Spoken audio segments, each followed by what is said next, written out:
Hello everyone, welcome back to my channel. तो आज हम पढ़ने वाले हैं फाइनेंशियल लिटरेसी का chapter number 15 chapter already upload हो चुका है। ये 13 चैप्टर है, फिर इसके बाद 14 चैप्टर आएगा। सो इस चैप्टर के पीडीएफ ऑलरेडी व्हाट्सएप चैनल पे शेयर हो चुके हैं। अगर नोट्स चाहिए होंगे तो वहाँ से ले लेना। सो अब इस चैप्टर को स्टार्ट करते हैं। तो अभी मैंने पढ़ा कि इंश्योरेंस क्या होता है, क्या कॉन्ट्रैक्ट होता है, इंश्योरेंस लेगा किस तरह के इसके टाइप्स होते हैं। तो अब थोड़ा उन टाइप्स को थोड़ा एलिबरेटली पढ़ लेते हैं। तो जनरल इंश्योरेंस इसमें टाइप्स है, इसमें आपका फायर इंश्योरेंस आएगा, मरीन इंश्योरेंस आएगा एंड मोटर इंश्योरेंस आएगा। इसके बाद एक और चैप्टर है, उसमें थोड़ी अलग अलग डेफिनेशंस दी हुई है, उसमें भी ये सेम ही टॉपिक्स हैं और कुछ टॉपिक्स ऐसे हैं जो सेम एज 13 में भी है, सेम एज 14 में भी है। सो अब इसको पढ़ने की शुरुआत करते हैं। अब पढ़ते हैं फायर इंश्योरेंस क्या होता है।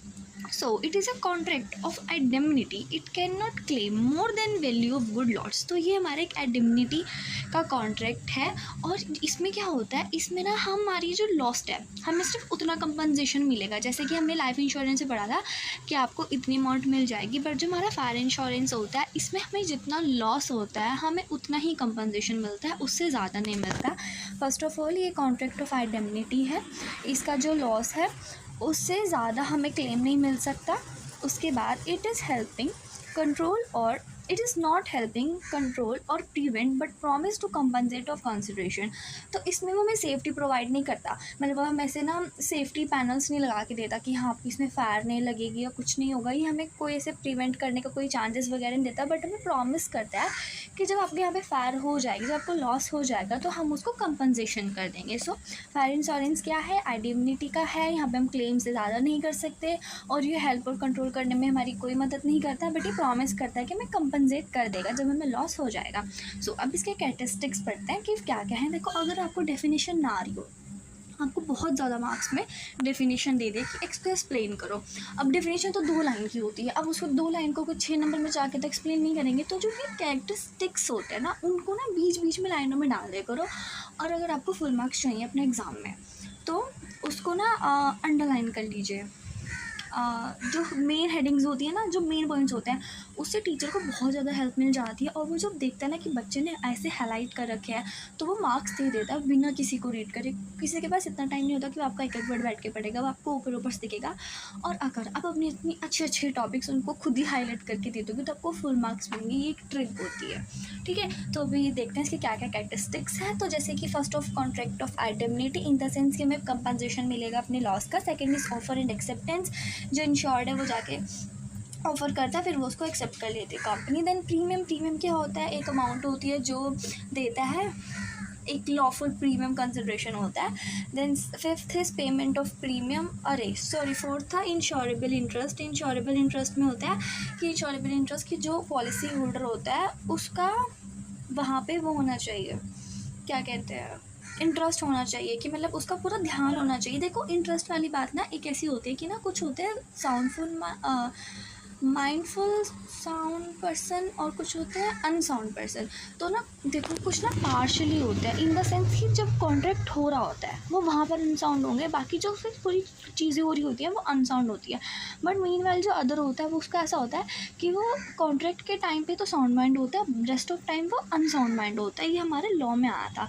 तो जो हमारा इंश्योरेबल इंटरेस्ट है ये कहता है कि आपका जब कॉन्ट्रैक्ट हो रहा हो तो वहाँ पे आपकी फुल कंसिडरेशन होना चाहिए और आप उस टाइम पे प्रेजेंट हो और उसकी सारी की सारी पॉलिसी एंड टर्म्स एक्सेप्ट करते हो।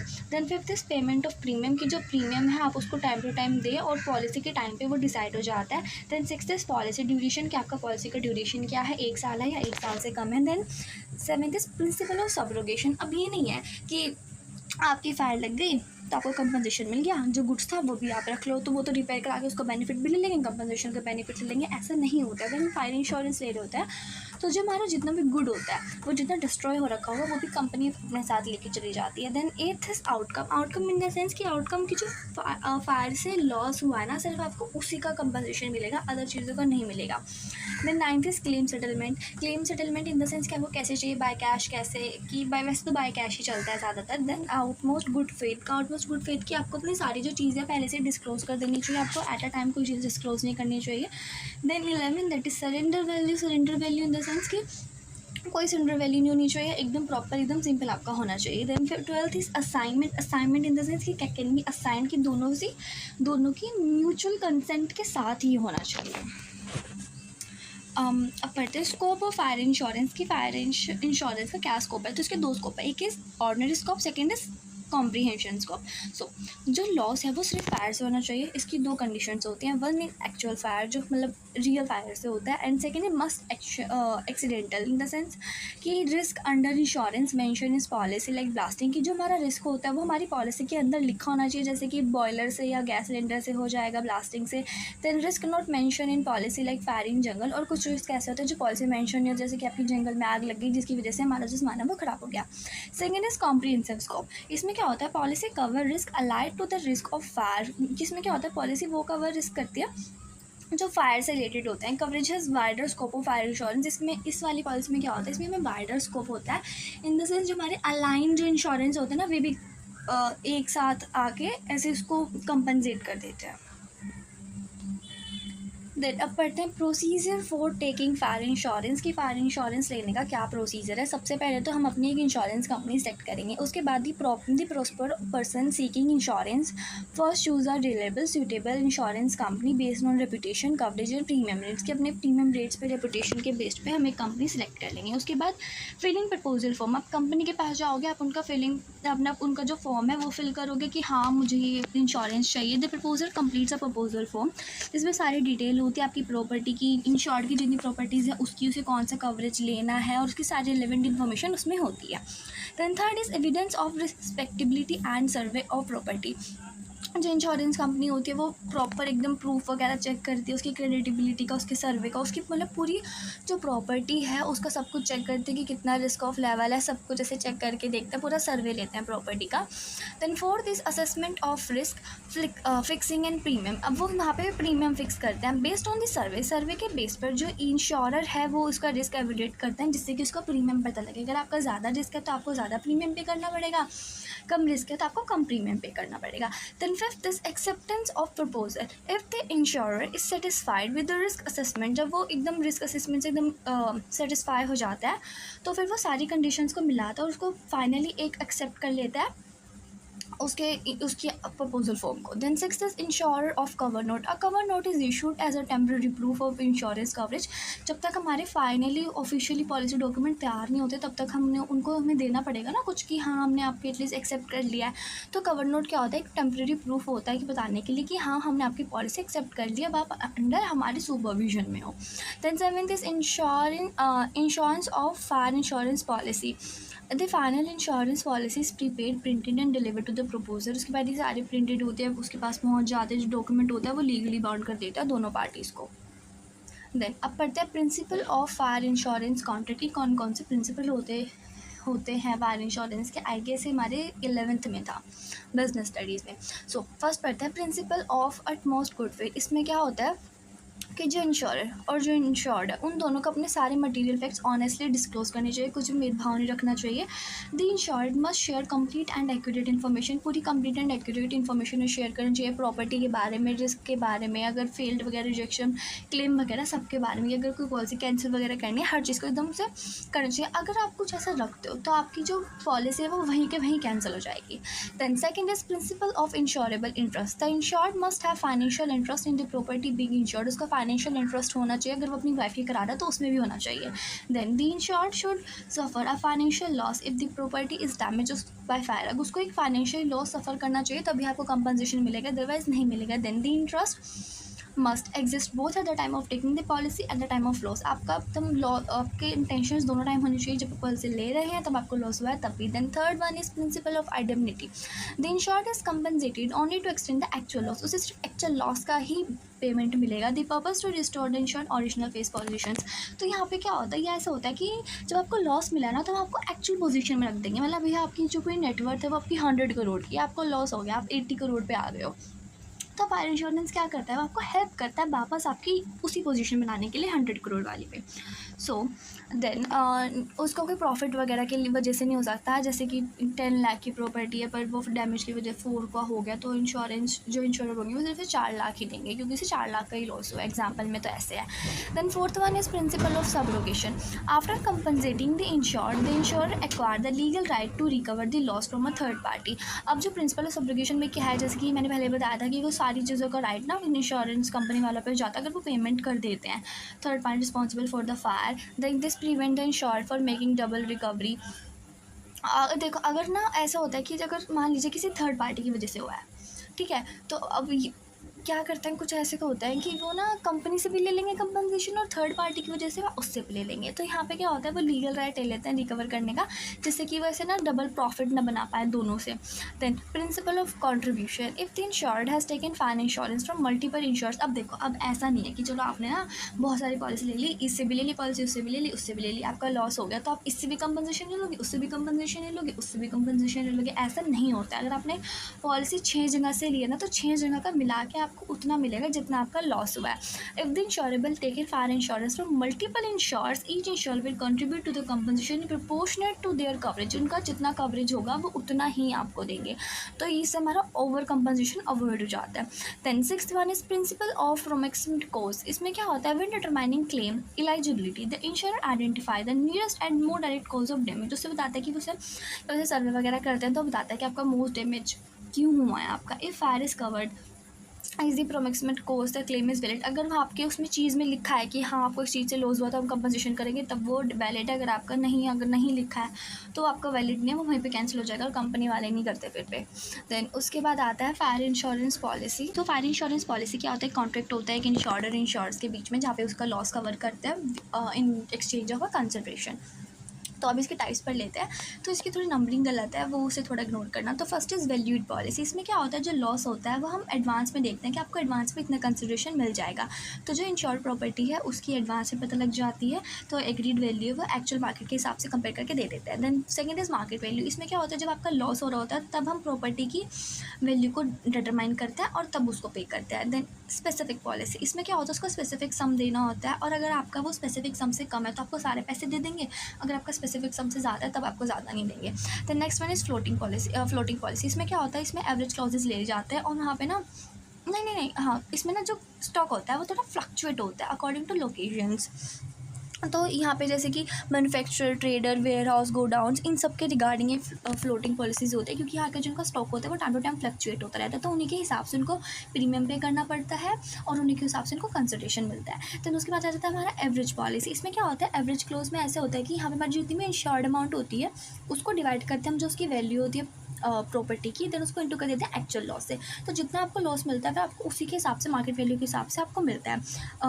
If the ensure is less than the actual value and the claim is reduce proportionately. अगर आपको ना जितना लॉस मिलता है आपको उसी के हिसाब से मिलता है, ठीक है। Then next one is excess policy. तो एक्सेस पॉलिसी में क्या होता है, जैसे बिजनेसमैन होता है उनका जो स्टॉक है वो काफ़ी ज़्यादा फ्लक्चुएट होता रहता है टाइम टू टाइम, तो यहाँ पे वो दो पॉलिसीज़ परचेज करता है। फर्स्ट ऑफ पॉलिसी जो कि हमारा स्टॉक करती, जो हमारा स्टॉक का लॉस कवर अप करती है, जो काफ़ी ज़्यादा मिनिमम लेवल का होता है और इतना ज़्यादा नहीं होता, हमारे पास्ट एक्सपेंस कैसा था उसके बेस पे होती है। और सेकंड होती है हमारी एक्सेस पॉलिसी। इसमें क्या होता है, हमारी एक्चुअल वैल्यू निकालते हैं हर मंथ, मतलब सारे मंथ मंथ में न्यू उनका एवरेज निकलता है, उसके बाद उसी के हिसाब से उनका पेमेंट होती है और ये थोड़ी एक्सपेंसिव होती है। सो एक्सेस पॉलिसी में क्या होता है, एडिशनल कवरेज देते हैं उनकी लिमिट से ज़्यादा, और ये प्राइमरी लिमिट के साथ भी एग्जीक्यूटेड होता है। Then eighth one is declaration of policy for asset usually stock valuable fluctuate. ये डिक्लेरेशन पॉलिसी हमारे एसेट जैसे स्टॉक वगैरह इन सब के लिए होती है, और एवरी मंथ इनका प्रीमियम वगैरह ये प्रोडाटा के बेस पे होता है, जैसे प्रोडाटा करके आए थे ना उसी के बेस्ड पे हमारा होता है। Then ninth is adjustable policy. The sum insured can be adjusted the value of asset change during policy period के अकॉर्डिंग आपके एसेट्स क्या आते हैं, जो फाइनल प्रीमियम होगा वो आपके एवरेज वैल्यू पे लेगा। जो आपका टाइम होगा ना इसमें ये थोड़े सिलेक्टेड आइटम लिए जाएंगे इसमें, तब जाके आपको मिलता है। देन हम नेक्स्ट पढ़ते हैं mix value with discount policy. It is for selected item. कुछ सिलेक्टेड आइटम्स का होता है ये, जिस फुल प्रीमियम देना पड़ता है। If loss is not occur then 1/3 of premium return. अगर आपका लॉस हुआ ही नहीं तो आपको 1/3 प्रीमियम का मिल जाएगा वापस। Then next is reinstatement policy pays for replacement for damage property with a new one. आपको रिप्लेस करके दे देंगे, पुराने के साथ डिप्रिसिएट करके न्यू दे देंगे, यूजुअली फॉर बिल्डिंग और मशीनरी वगैरह के लिए होता है। Then next is consequently loss policy, loss of tangible, जो कि टेंजिबल एंड टेंजिबल प्रॉपर्टीज है उन सब के लिए होता है। Then sprinkle leakage policy covers damage cause by accidental leakage for from automatic sprinkle system. यहाँ पे specially use for building use fire insurance. इसमें क्या होता है, इसमें ना जैसे कि हमारा जो लॉस होता है वो किसी स्प्रिंकल इन द सेंस कि कैसे बताऊँ, जो हमारा एक्सीडेंट होता है, जैसे कि हमारी कुछ काफ़ी ज़्यादा मशीन्स होती हैं वो ऑटोमेटिक होती है, तो उनकी वजह से जो हमारा लॉस होता है ना, जो स्पेसिफिकली मेंशन भी होता है और कभी कभी मेंशन भी नहीं होता, तो वो ना मार्केट वैल्यू के हिसाब से ही आपको लॉस कवर अप करके देते हैं। वैसे ये वाला क्वेश्चन ऐसे आता तो नहीं है, बट फिर भी। अब नेक्स्ट पढ़ते हैं कंडीशंस ऑफ फायर इंश्योरेंस। अब देखो फायर इंश्योरेंस की कुछ कंडीशंस भी होती हैं, तो वो रीड कर लेते हैं क्योंकि क्या कंडीशंस होती हैं। कंडीशंस पढ़ लेते हैं। कंडीशंस क्या क्या होती है फायर इंश्योरेंस की। First is voidable condition, the policy become void if there is misrepresentation, fraud, concealment of fact. देखो अगर वहाँ पे वॉइड हो जाएगा वो कॉन्ट्रैक्ट, मतलब इन द सेंस कि वो कैंसिल हो जाएगा अगर वहाँ पे कोई भी आपने मिसरिप्रेजेंटेशन करी है, फ्रॉड करा है या फिर कुछ भी छुपाया है आपने। Then second is policy ceasing condition, the policy cease if the premium is unpaid. अगर आपने प्रीमियम नहीं करा तो आपकी जो पॉलिसी है वो सीज हो जाएगी, मतलब इन द सेंस वहाँ पे रुक जाएगी। देन उसके बाद और the sum insured is fully claimed. Then उसके बाद it also and on material alternation, अगर आपने ऑनरशिप चेंज करी है बिना किसी नोटिस के तब भी वो सीज हो जाते हैं। फिर आपने कोई भी ब्रीच करा है तो कुछ भी हो जाता है तो आपकी वहाँ पे पॉलिसी एकदम सीज हो जाती है। Then third one is material alteration, any significant change in insured policy, जैसे कि आपने उसका कोई स्ट्रक्चर चेंज करा, मतलब आपने कुछ भी उसकी स्टेटमेंट चेंज करी है बिना इंश्योरेंस कंपनी को बताए, तो वह आपका वो आपको एकदम नोटिस में ले लेते हैं। Then next is marine clause, often refers to good in transit, जो आपकी गुड ट्रांजिट में जैसे कि जो मतलब जा रही होती है। If a fire occur during marine transport, coverage depends on whether fire risk is included in the marine policy. देखो अगर मान लीजिए आपका सामान जा रहा है, फायर इंश्योरेंस आपके पास है और वो सामान आपका ट्रांजिट होते हुए मरीन, मतलब इन द सेंस वो सीज में से डिस्पोज हो गया, तो आपको मरीन इंश्योरेंस फायर इंश्योरेंस से तभी क्लेम मिलेगा अगर आपके मरीन इंश्योरेंस में वो चीज़ इंक्लूडेड है, नहीं तो नहीं मिलेगा। Then fifth is termination condition, the insurant can terminate the policy by giving return notice. वो आपको अगर आपको टर्मिनेट करनी है, दोनों को सहमति से टर्मिनेट करनी है, तो आपको एक नोटिस क्लियर करना पड़ेगा, तब जाके आप उसको टर्मिनेट कर सकते हैं। फिर ड्यूटीज़ ऑफ इंश्योर्ड, अगर इंश्योर्ड की बात करें तो इंश्योर्ड के क्या क्या ड्यूटीज़ होते हैं, उसको सारी मटीरियल फैक्ट डिस्क्लोज करने होते हैं, उसको रिस्पॉन्सिबल स्टेप लेने पड़ते हैं। ये नहीं कि उसने इंश्योरेंस ले लिया तो वो फ्री घूम रहा है, ऐसे नहीं, उसको प्रिवेंट करने पड़ेंगे। Then next is notify insurance immediately on fire, जैसे आपकी फायर लगती है आपको इमीडिएटली उन्हें बताना चाहिए। दैन कॉपरेटिव ड्यूरिंग इन्वेस्टिगेशन, अगर इंश्योरेंस कंपनी आके वहाँ पे इन्वेस्टिगेट कर रही है तो उनको प्रॉपर कॉपरेट करना है। Then right of insurance company के क्या क्या राइट होते हैं। So the insurance company can inspect, वो उसको इंस्पेक्ट कर सकती है, अगर आपका कोई फ्रॉड है तो उसको कैंसिल कर सकती है और उनकी अमाउंट को रिकवर कर सकती है बाय सब्रोगेशन। देन अब नेक्स्ट पढ़ते हैं, दैट इज फ्रॉड। फ्रॉड, तो this clause allow the ensure to void if the policy insure fraud और हैवी, अगर वो फ्रॉड निकल जाता है तो वहाँ पे वो कैंसिल कर सकते हैं। विलफुली कंसील्ड और मिसरिप्रेजेंटेशन, कोई मटीरियल फैक्ट वगैरह हुआ है, कोई भी फ्रॉड हुआ है तो वहाँ पे वो एकदम डिसऑनेस्ट हो जाता है क्लेम्स और वहाँ पे वो कैंसिल हो जाती है। Then next is reinstatement condition, also known as reinstatement value clause, it allow the ensure to receive the cost of replacing or restating the damage property, उसको रिप्लेस करने का मौका मिलता है, नॉट द डेप्रिशिएट वैल्यू, पर जो depreciation value होगी वो नहीं कर सकता वो। देन कंडीशंस में क्या क्या कंडीशन इंक्लूड होती है, replacement must be carried with in a specific time, जो आपको रिप्लेसमेंट चाहिए तो 12 मंथ के अंदर अंदर होनी चाहिए। The insured must inform the insurer for the intention to initiate, और जो इंश्योर्ड होता है उसको प्रॉपर इन्फॉर्म करना चाहिए इंश्योरेंस कंपनी को। Then next is pro rata average condition, this applies when the insured has uninsured their property, the insurer only pay a proportion of the claim based on the ratio of sum insured of the actual value। Formula claim कैसे निकलता है, सम insured को divide करके actual value से into loss amount, यहाँ पे pro rata base पे आपका जो लॉस है वो निकलता है। देन उसके बाद contribution condition, when more than one policy cover the same property, जब बहुत सारी पॉलिसी सेम प्रॉपर्टी पे होती है तो जो अपनी अपनी अलग अलग पॉलिसीज़ है वो आपको प्रोपोर्शनेट में देती है, मतलब आपको सारा नहीं देती है, जैसे पहले ही बताया था सारा नहीं देती है, वो मिला के उतना देती है जितना आपको लॉस हुआ है। द नेक्स्ट है subrogation condition, after paying claim देने के बाद जो इंश्योरर होते हैं वो लीगल एक्शन ले लेते हैं और आपके सारा सामान लेके चले जाते हैं, या फिर आपको जो थर्ड पार्टी से लॉस हुआ है वो सामान ले लेते हैं क्योंकि आपको बेनिफिट ना हो जाए। The next is arbitration clause, if there is a dispute between the insurer and insured against the amount of claim, it can be referred to arbitration, की अगर वहाँ पे कोई भी डिस्प्यूट हो जाता है, मतलब कोई लड़ाई झगड़ा हो जाता है तो वहाँ पे आपको इन्फॉर्म किया जाता है। This clause outline the process for appointing arbitrators and setting the dispute, और यहाँ पे कोर्ट में नहीं जाना पड़ता, कोर्ट के आउटसाइड कुछ ऑफिशियल्स होते हैं, वो यहाँ पे आके सॉल्व कर देते हैं। ये एक लॉ है जो भी लॉ में भी पढ़ के आए हैं अभी, बिजनेस लॉ में।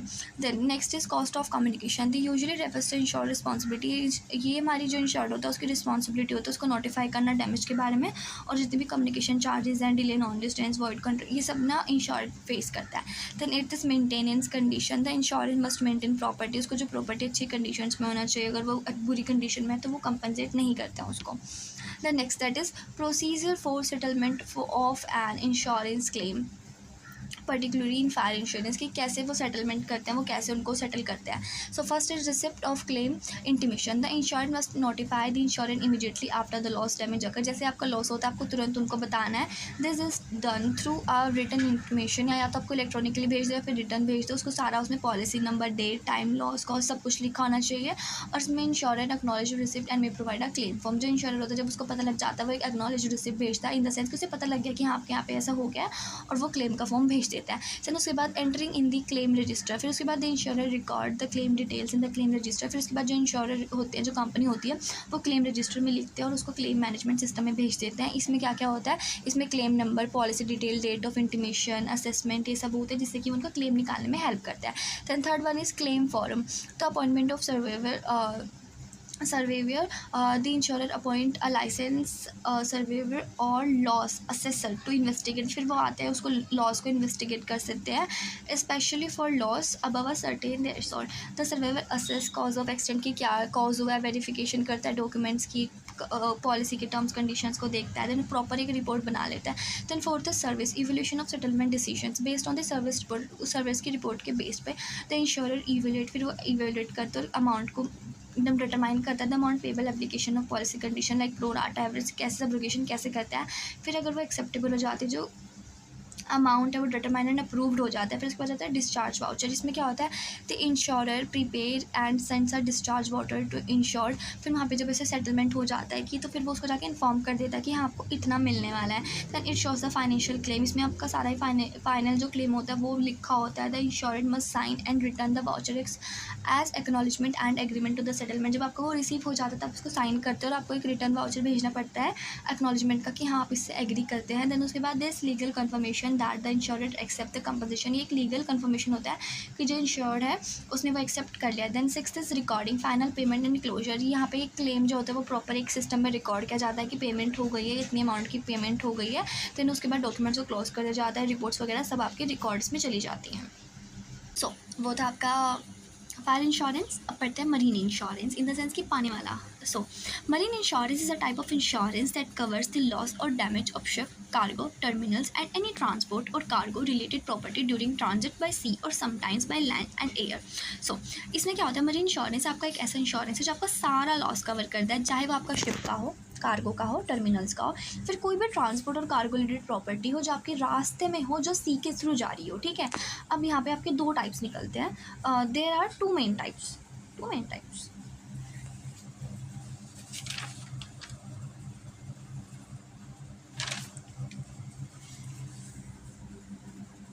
तीन तो लिखा है यार, तो क्यों लिखा फिर।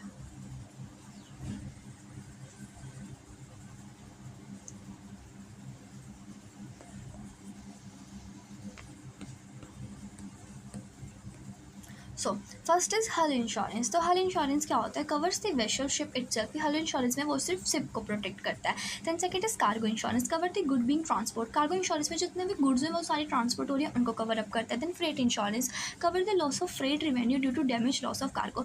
यहाँ पे हमारा जो रिवेन्यू कवर अप होता है, जो कि हमारा अगर कार्गो है वो खराब हो जाता है तो उसमें हेल्प करता है। Then marine insurance help protect business and individual from financial loss due to maritime risk like storms, piracy accident to sea. जैसे हमारे एज अ सी, हमारे जो सी पे जितने भी सारे हमारे लॉस वगैरह होते हैं उन सब की हमें कवरेज मिलती है फायर इंश्योरेंस में। तो अब इसको थोड़ा डिटेल में पढ़ लेते हैं।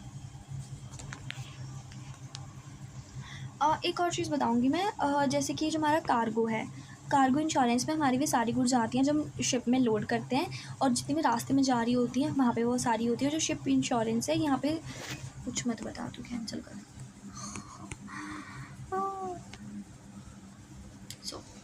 सो अब पढ़ते हैं procedure for taking marine insurance policy कि मरीन इंश्योरेंस पॉलिसी लेने का क्या प्रोसीजर है। तो first is marine insurance from a insurance company. अगर आप एक इंश्योरेंस कंपनी से मरीन इंश्योरेंस लेते हैं तो आपके क्या क्या प्रोसीजर होंगे। सबसे पहले तो selection of a insurance company, आपको पहले सेलेक्ट करनी पड़ेगी इंश्योरेंस कंपनी, वहाँ पे the proposer, importer, exporter, ship owner कोई भी आ सकता है, इंपोर्टर एक्सपोर्टर या फिर शिप ओनर भी आ सकता है। वो एक एकदम अच्छी सी कंपनी सेलेक्ट करता है उनके फैक्टर्स पे रिलेटेड, जैसे कि प्रीमियम रेट क्या है, सर्विस क्या है, क्लेम क्या है, हिस्ट्री क्या है, रेपुटेशन क्या है, इन सब के बेस पे। Then second is making the offer, फिर वो ऑफर मेक करता है। Then the proposer fills out a proposal form for providing full details, जहाँ पे वो अपनी शिप की पूरी डिटेल्स देता है, जैसे कि आपका टाइप ऑफ गुड क्या है, वैल्यू क्या है, रूट क्या है, वेसल नेम क्या है। Then third acceptance of offer, the insurance company examine the proposal and if satisfied, अगर वो सेटिस्फाई होती है एग्जामिन करने के बाद तो उसको एक्सेप्ट कर लेती है। इट में आस्क फॉर एडिशनल इन्फॉर्मेशन, अगर वहाँ पे उसको एडिशनल इन्फॉर्मेशन पूछना है वो भी पूछ सकता है आपके रिस्क बेस पे। देन पेमेंट ऑफ प्रीमियम, अब देखते हैं वंस ऑफर एक्सेप्टेड, अगर आपका ऑफर एक्सेप्ट हो गया, जो प्रपोजल होगा मतलब जो इंश्योरेंस कंपनी होगी वो मस्ट पे सॉरी जो प्रपोजल होता है वो हम होता है, ठीक है। तो हमें एक प्रीमियम पे करना है। The payment is essential for the contract to be valid, अगर आपको वैलिड कॉन्ट्रैक्ट चाहिए तो आपको पेमेंट जो है वो करनी असेंशियल है। Then fifth is issuance of cover note, फिर जो आपकी जो कंपनी है आफ्टर रिसीविंग द प्रीमियम, जो आपकी इंश्योरेंस कंपनी वो आपको एक कवर नोट दे देगी, एक टेम्प्रेरी डॉक्यूमेंट है जो प्रूफ का होता है कि हाँ आपने इंश्योरेंस पॉलिसी ले लिया, क्योंकि जब तक हमारी फाइनेंशियल पॉलिसी प्रिपेयर नहीं होती, क्योंकि बहुत सारे डॉक्यूमेंट्स से बहुत ज़्यादा लीगैलिटी लगती है, तो वो पे टेम्प्रेरी प्रूफ दे देते हैं। Then six is issuance of marine insurance policy, finally the insurer issues the marine policy, फिर आपकी फाइनली पॉलिसी आ जाती है जब फॉर्मल होती है, डिटेल्स होती है, डॉक्यूमेंट कॉन्ट्रैक्ट सब कुछ, लॉन्ग टर्म्स कंडीशन सब होती हैं उसमें, कवरेज वगैरह सब लिखा होता है। The next that is then second is marine insurance by Lloyd's association London market. So first is offer through a broker, आपको एक ब्रोकर सेट करना पड़ेगा। So in the Lloyd's of market marine insurance is generally arrange through license insurance broker, जो आपका एक broker होना चाहिए वो प्रॉपर लाइसेंस होना चाहिए, कोई भी फेक ब्रोकर नहीं होना चाहिए। The proposer contacts a broker with the insurance requirements, जो आपका प्रपोजल इन द सेंस हम एक ब्रोकर ढूंढते हैं, फिर अपनी रिक्वायरमेंट्स के अकॉर्डिंग हम उसको बोलते हैं, ठीक है। फिर second is preparation of ship insurance slip by the broker prepare an insurance slip, एक जो ब्रोकर होगा फिर वो एक इंश्योरेंस स्लिप प्रिपेयर करेगा, यहाँ पे आपकी समरी लिखी होगी सारी इंपॉर्टेंट डिटेल्स की, जैसे subject matter, voyage, type of cover, value, term, और जो ये स्लिप है वो आपको जाके अंडरराइटर और जो हमारे अलर्ट्स के अंडरराइटर है उन सबको दे देंगे। Then third one is issuance of Lillard's marine insurance policy, if the underwriter agree to accept the risk, जो अंडरराइटर होंगे वो उसको रिस्क को एक्सेप्ट कर लेंगे। Often the multiple underwriters taking proportion, या फिर प्रपोर्शन ले सकते हैं। सो अंडरराइटर वाला जो सीन होता है उसमें हम ना, ज़रूरी नहीं है कि आपको एक अंडरराइटर लेना, हम 2-3 अंडरराइटर भी ले सकते हैं। Then they sign the slip and the Lloyd's marine insurance policy issues paid on the slip detail, फिर जो आपकी स्लिप डिटेल होगी फिर उसके बेस पे आपकी इंश्योरेंस पॉलिसी ली जाएगी, फिर भी सबको मिलकर उस पर साइन कर देते हैं। फिर नेक्स्ट पढ़ते हैं explanation of the marine type of marine insurance policy. अब पढ़ते हैं जैसे कि हमने फायर इंश्योरेंस के पढ़े, हमने कौन कौन से टाइप्स होते हैं जो वैल्यूएबल वगैरह सब, अब इसके पढ़ लेते हैं और मुझे लगता है ये आएगा शायद। So first is voyage policy. अब व्योग पॉलिसी कौन सी होती है? Cover the subject matter usually cargo for a specific journey from one place to another, example Mumbai to London. तो ये आपकी स्पेसिफिक किसी जगह के लिए होता है जहाँ पे आपकी स्पेसिफिक जर्नी होती है, तो यहाँ पे जैसे कि एकदम लोकेशन दे देता है, जैसे Mumbai to London. Then second is time policy, cover the insured item usually ship, यहाँ पे आप ऊपर ना कार्गो मतलब गुड्स वगैरह ही करते हैं, और टाइम पॉलिसी में शिप की करते हैं। Then for a specific period के लिए, जैसे कि आपको कितने टाइम के लिए चाहिए, जैसे कि आपको 1 year from 1 Jan to December 31 आपका टाइम पीरियड बेस्ड होता है। Then third one is mix policy, इसमें व्योग एंड टाइम दोनों आ जाएगा। इसमें क्या होता है आपकी दोनों एलिमेंट्स आ जाते हैं, जहाँ पे आपको बता देते हैं कि इस जगह से लेकर इस जगह तक टाइम पीरियड भी दे देते हैं। Then fourth is valued policy, the value of subject matter is agreed advance return in policy, जब वही वाला पहले वाला बढ़ के आए, जहाँ पे जो लॉस होगा वो पहले से एग्रीड वैल्यू में कर देंगे कि आपको इतना कंपनसेशन मिलेगा। Then fifth is unvalued open policy, यहाँ पे आपका एडवांस में नहीं करते हैं, जब आपका लॉस होता है आपको मार्केट वैल्यू के बेस पे वहाँ पे मिलता है। Then sixth is floating policy, use by business that ship frequently use by, यहाँ पे ना फ्लोटिंग पॉलिसीज में क्या होता है, यहाँ पे वो शिप होते हैं जो कि फ्रीक्वेंटली यूज़ होती रहती है। और general policy without specific shipment, यहाँ पे स्पेसिफिक कुछ नहीं होता, इस shipment is later declare under the policy, यहाँ पे आपकी जो शिपमेंट है वो बाद में डिक्लेयर होती है, इससे आपका टाइम और पेपर वर्क दोनों बचता है। देन उसके बाद आता है blanket policy, covers multiple ships of or risk under a single sum insured मतलब जो सिंगल पर्सन है वो बहुत ज़्यादा उसकी मतलब बहुत ज़्यादा शिप्स चलती हैं, तो यहाँ पे ब्लैंकेट पॉलिसी में बहुत ज़्यादा शिप उनके कवर अप हो जाते हैं। All shipment are automatically cover, जब आपकी सारी शिपमेंट है वो ऑटोमेटिकली कवर अप हो जाती है। एवरेज वैल्यू और एडजस्टेबल लेटर, जो आपकी वैल्यू है वो बाद में एडजस्ट होती है। देन एथ is name policy, specific the name of ship and other specific details, if the name of ship is not use the policy is invalid. Name of policy अगर शिप का name उसमें mention होगा, अगर name नहीं है तो वो invalid हो जाएगी। Then ninth is single vessel policy, taken from one specific ship, इसमें आपका सिर्फ एक स्पेसिफिक शिप आता है, usually by ship owners decide करता है। Then 8 is fleet policy, cover multiple ship own by the same company under one policy, एक policy के अंदर एक कंपनी ने बहुत सारे शिप करे हैं, तो यहाँ पे वो आता है fleet policy. Then 11th is currency policy, the policy is issued in foreign currency, foreign currency में आती है जैसे कि USD या फिर GBP, to avoid exchange rate, यहाँ इसका एक्सचेंज रेट बच जाता है। मान लीजिए आप लंदन भेज रहे हो, इंडिया से लंदन भेज रहे हो, तो आपको कैसे डिटरमाइन करोगे, तो यहाँ पे आपको आई थिंक सो ये लेनी चाहिए currency policy. Then 12th is PPI policy, that is policy proof of interest issued without a proof of insurable interest, often use for speculative और कॉन्फिडेंशियल डिटेल्स। जैसे हमने पढ़ा था ना, इंटरेस्ट होना चाहिए था जहाँ पे आप पॉलिसी ले रहे होते हैं, तो यहाँ पे आपको वो लेने की जरूरत नहीं है, not legal enforceable in court same countries. Then उसके बाद लाइक इंडिया और UK due to lack of insurable interest, यहाँ पे इंश्योरेबल इंटरेस्ट नहीं होता, तो यहाँ पे सब कुछ बाद में डिसाइड होता है।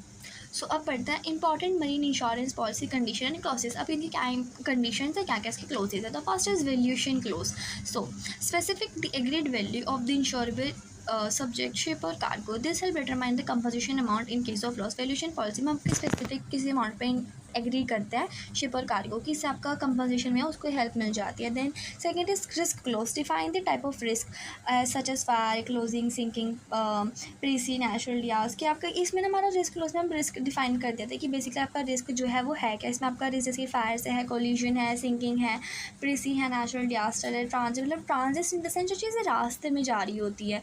देन उसके बाद third one is general average clause, state that if part of the cargo ship is voluntarily sacrificed to save the rest during a danger, all parties share the loss proportionately, in the sense कि आपका कोई ship है वो जा रहा है और वहाँ पे बहुत ज़्यादा रिस्क आ रहा है, तो आप वॉलंटरी इन द सेंस अपनी मर्जी से वहाँ पे कोई लॉस कर रहे हो, और फिर उस लॉस का जो कंपनसेशन है वो जितनी भी आपकी इंश्योरेंस पॉलिसी है वो प्रोपोर्शनेटली आपको देती है।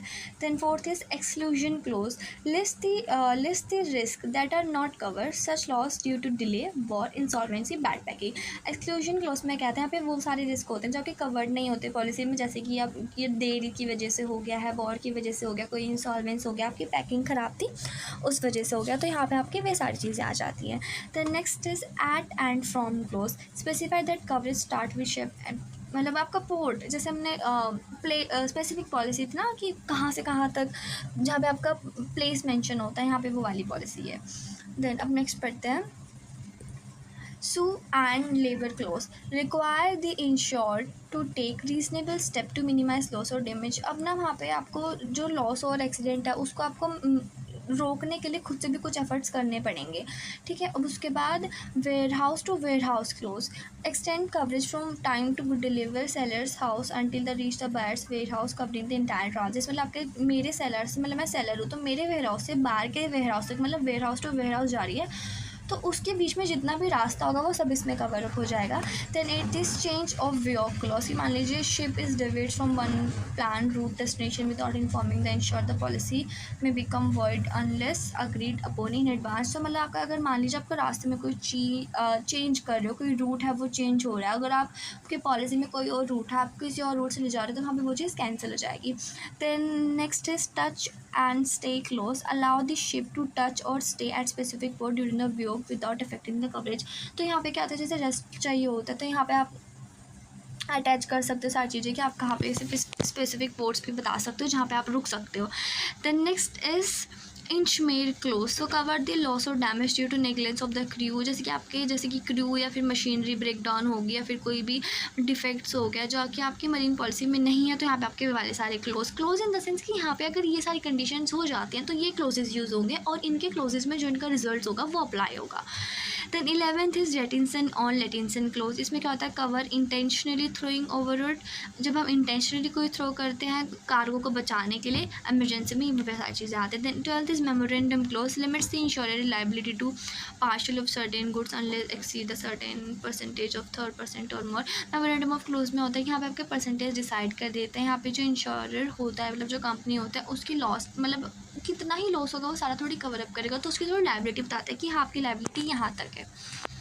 देन अब पढ़ते हैं मोटर व्हीकल इंश्योरेंस, आपका फायर इंश्योरेंस हो गया है, मरीन इंश्योरेंस हो गया है। अब पढ़ते हैं मोटर व्हीकल इंश्योरेंस क्या होता है। So motor vehicle insurance is a contract between the vehicle owner and an insurance company that provide financial protection against the loss और डैमेज इन्वॉल्विंग द व्हीकल। तो मोटर व्हीकल इंश्योरेंस में क्या होता है, एक ऐसा कॉन्ट्रैक्ट है जो कि हमारे व्हीकल ऑनर के बीच में होता है और हमारी इंश्योरेंस कंपनी के बीच में होता है, जहाँ से हमें फाइनेंशियल प्रोटेक्शन मिलती है अगेंस्ट दी लॉस और डैमेज जो कि हमारे व्हीकल से रिलेटेड होते हैं। So here is a breakdown कि कैसे कैसे क्या होता है। सो इसका पर्पस पढ़ लेते हैं क्या है, आई गेस ये बुक में नहीं है। So motor vehicle insurance her cover cost resulting from, जैसे कि एक्सीडेंट हो गया, थेफ्ट हो गया, नेचुरल डिसास्टर आ गया जैसे फ्लड स्टॉर्म वगैरह आ गए, देन उसमें legal liabilities, injury, damage to other. तो देखो एक्सीडेंट हो सकता है, थेफ्ट हो सकता है, नेचुरल डिसास्टर हो सकता है, लीगल लाइबिलिटीज़ हो सकती है। सो अब नेक्स्ट पढ़ते हैं types of motor vehicle insurance के कितने टाइप्स के ये होते हैं। सो ये 3 तरह के होते हैं। First is car insurance, private car insurance. इसमें क्या होता है, cover personal use car insurance, private car insurance. सो कवर पर्सनल यूज़ कार, जो हमारी पर्सनल कार यूज़ होती हैं। सो इसमें क्या होता है, थर्ड पार्टी कवरेज। जो थर्ड पार्टी कवरेज होता है बहुत ज़्यादा ज़रूरी होता है। मान लीजिए आपने किसी और को चोट पहुँचा दी तो उसका कवरेज आ जाता है इसमें, ये मैंडेटरी होता है लेने के लिए। देन कॉम्प्रिहेंसिव कवरेज, ये थोड़ा ऑप्शनल होता है। इसमें आपका includes damages to your own car, जैसे कि आपकी खुद के कार के एक्सीडेंट वगैरह, आपकी खुद की कार बचानी है तो आपको कॉम्प्रिहेंसिव कवरेज लेना पड़ेगा। और अगर थर्ड पार्टी कवरेज तो आपको लेना पड़ेगा क्योंकि वो थर्ड पार्टी के लिए ले रहे हो आप। देन उसके बाद adds on include zero depreciation, roadside assistance and engine protection, इन सब के लिए होता है ये। Then usually use by individual or families, जो फैमिलीज वगैरह होती है ये सब उनके लिए होता है। जैसे कि मान लीजिए मेरी कोई फैमिली है, मतलब मेरी फैमिली और मैंने कोई कार ली है, तो मुझे उसके लिए 2 तरह के ऑफर किए जाएंगे, जहाँ पे आपका एक थर्ड पार्टी होगा जो आपको लेना मैंडेटरी है, जिससे कि मैंने किसी और का एक्सीडेंट कर दिया तो उसको हेल्प मिल जाए। और सेकंड इज कॉम्प्रिहेंसिव कवरेज, कि मेरी खुद की कार की प्रोटेक्शन हो। Then second is two wheeler insurance, इसमें हमारे मोटरसाइकिल, स्कूटर्स, मोपेड्स और ये सब मिलते हैं। इसका टाइप्स ऑफ कवरेज क्या क्या कवरेज मिलते हैं, थर्ड पार्टी इंश्योरेंस जो कि हमारा लीगली रिक्वायर्ड होता है, फिर कॉम्प्रिहेंसिव इंश्योरेंस हमारे खुद के डैमेज के लिए और थर्ड पार्टी के कवर अप के लिए। जनरली हैज़ लोअर प्रीमियम, इसका कार थोड़ा लोअर प्रीमियम होता है क्योंकि व्हीकल की वैल्यू भी तो लो ही होती है ना। एड्स ऑन में इंक्लूड हेलमेट कवर, इसमें हमारे helmet cover, pillion rider cover, roadside assistant, ये सारी हमारी मिल जाती है। Also safe from natural calamities, इस बार नेचुरल क्लैमिटीज़ से भी बचा देता है हमें। वैसे अगर हमारे नेचुरल क्लैमिटीज़ की वजह से हमारा कोई लॉस हो गया तो वो भी कवर अप हो ही जाएगा। So third one is commercial vehicle insurance. तो कमर्शियल व्हीकल इंश्योरेंस में क्या आता है, covers vehicle used for business और कमर्शियल पर्पज, जैसे कि कोई ट्रैक्टर है, कोई ऑटो है, वो वाले व्हीकल जैसे कि कमर्शियल पर्पज़ की वजह से चला रहे हैं हम। So trucks, taxis, buses, delivery vans, auto rickshaws etcetera, ये सारी इसमें क्या क्या कवर होता है, डैमेज ऑफ व्हीकल का damage, liability toward third party, अगर आप थर्ड पार्टी का नुकसान कर रहे हो वो भी, ट्रांसपोर्ट, अगर पब्लिक पॉलिसीज़ की कोई गुड्स है वो ट्रांसफर कर रहे हो। Then tailor based on vehicle type of usage, की आपका पैसेंजर क्या इतने ले रहे हो और ले जा कितने रहे हो। हायर प्रीमियम, इसका बहुत ज़्यादा हायर होता है क्योंकि इसका रिस्क और यूसेज भी बहुत ज़्यादा होता है। May also include cover for drivers, इसमें ड्राइवर का भी होता है, और employed vehicles premium depend upon model of vehicle, और जो इनका प्रीमियम वगैरह होता है वो आपके व्हीकल के मॉडल पे डिपेंड करता है कि आपने कौन सा मॉडल लिया है। Then importance of motor insurance, की क्यों इतना इंपॉर्टेंट है, हम क्यों लें motor insurance, because the most important reason to own insurance is the financial, medical and personal protection, आपकी फाइनेंशियल के लिए, मेडिकल के लिए, पर्सनल प्रोटेक्शन के लिए।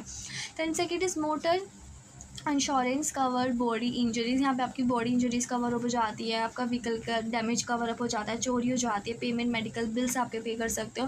Then third one is quality motor insurance में also temporary replace from income from an injured, आपकी income में मिल सकते हैं, अगर आप काम नहीं कर रहे तो आपको थोड़ी पेमेंट में दे देंगे। Who may be unable to work, जैसे कि आप वर्क नहीं कर पा रहे रोड एक्सीडेंट वगैरह से।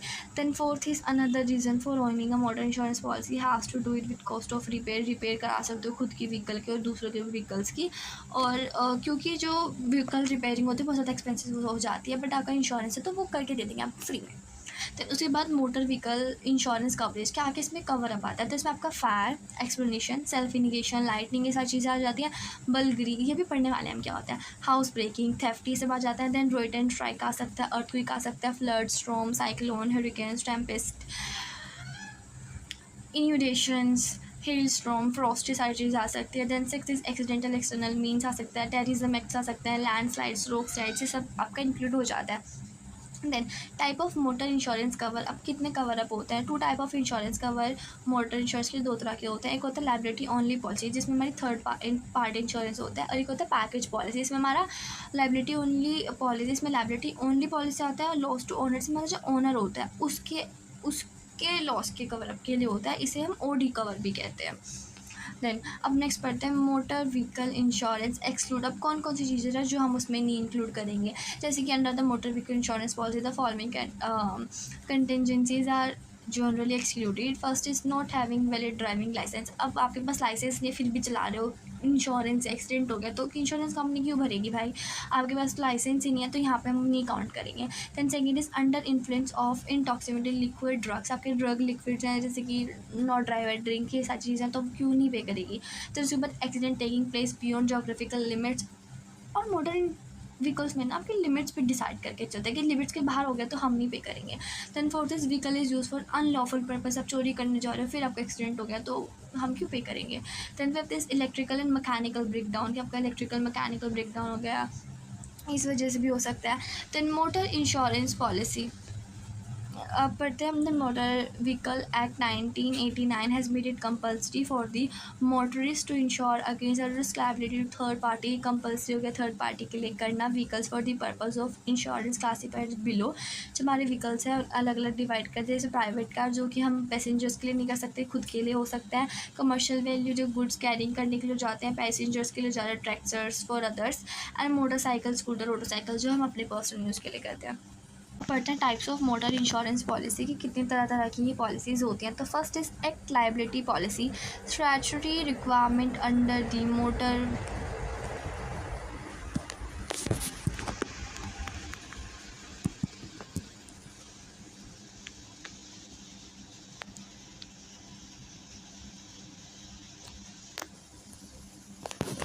अब पढ़ते हैं types of motor insurance policy, कौन कौन सी हमारी मोटर इंश्योरेंस पॉलिसी होती है। तो first is act liability policy, that is statutory requirement under the motor vehicle 1988।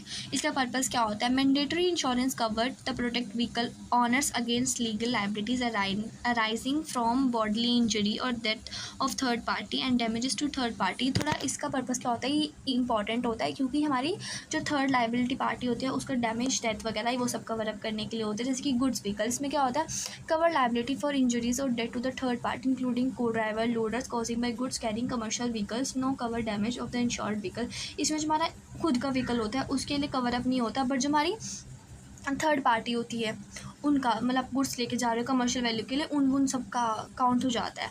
Then 20 passenger vehicles applies to taxis auto rickshaws and buses cover the third party passenger travelling legally. Third party passengers होता है उन सब की protection के लिए होता है। Does not cover damages to vehicle और अनऑथराइज पैसेंजर, आपका अनऑथोराइज पैसेंजर है तो नहीं हो सकता। मान लीजिए आपकी हमारी लिमिट सेट करती है 10 पैसेंजर्स की, आपने 11 पैसेंजर्स लेके तो जब 11 पैसेंजर्स हैं हम उनको नहीं करेंगे compensate. Then C is other vehicles, so include tractor construction equipment trailers cover third party liabilities, third party cover up करते हैं। Then second is third party insurance policy. Purpose क्या होता है, ब्रॉडर वर्जन हमारा एक्ट पॉलिसी से ज़्यादा है। इसमें क्या क्या आता है, लीगल लाइबिलिटी होती है, death injury property damage, third party की जितनी भी है, लीगल डिफेंस कोस्ट, इसकी लीगल डिफेंस कोस्ट है। नोट इसका एक नोट है, this is the minimum legal requirement to a driver vehicle in India. हमारी मिनिमम लीगल रिक्वायरमेंट कितनी है इंडिया में व्हीकल की और ड्राइवर की, वो काउंट होती है। देन एक्सक्लूड, इसमें क्या क्या नहीं आता, हमारे खुद के हमारे जितने इंजरीज़ वगैरह होते हैं ये सब कवर अप नहीं होते अगर आपने पी या परचेज नहीं किया हुआ था। Then C is comprehensive policy, package policy भी बोलते हैं। इसका पर्पस क्या होता है, कवर बोलते हैं, इसमें थर्ड पार्टी भी और खुद के पार्टी की भी, दोनों के बीच चीज़ें आ जाती है। इसमें क्या क्या इंक्लूड होता है, इसमें हमारा एक्सीडेंटल डैमेजेस होते हैं खुद के व्हीकल के भी, थेफ्ट फायर और नेचुरल क्लैमिटीज़ ये सब आते हैं। जो थर्ड पार्टी लाइबिलिटी होती है उनका क्या कहता है, ऑप्शनल एड ऑन्स पर जैसे जीरो डेप्रिसिएशन, इंजरी प्रोटेक्शन, ये सब आता है। रिकमेंडेड फॉर ऑल, ये जो रिकमेंडेड होते हैं किस किस के लिए होती है, all private and commercial vehicles के लिए होती है, जिससे कि हमारी इसमें क्योंकि दोनों चीज़ों की प्रोटेक्शन हो रही है ना, हमारी भी और पैसेंजर्स के भी। सो अब पढ़ते हैं fourth, that is consequently loss policy for motor vehicles. इसमें कहते हैं पर्पस क्या होता है, cover indirect losses like income loss due to vehicle downtime after an accident, कि आपकी इनकम लॉस हो गया क्योंकि आपका एक्सीडेंट हो गया था। Then status generally not offered for private vehicles, ये प्राइवेट व्हीकल्स के लिए नहीं होता। More common in industrial commercial losses of use of scenarios, और ये मतलब ऐसा होता है कि अगर आपका एक्सीडेंट हुआ है तो आपका व्हीकल वगैरह का कोई सीन नहीं है, इसमें आपकी जितनी भी चीज़ें हैं उन सब के लिए होता है ये।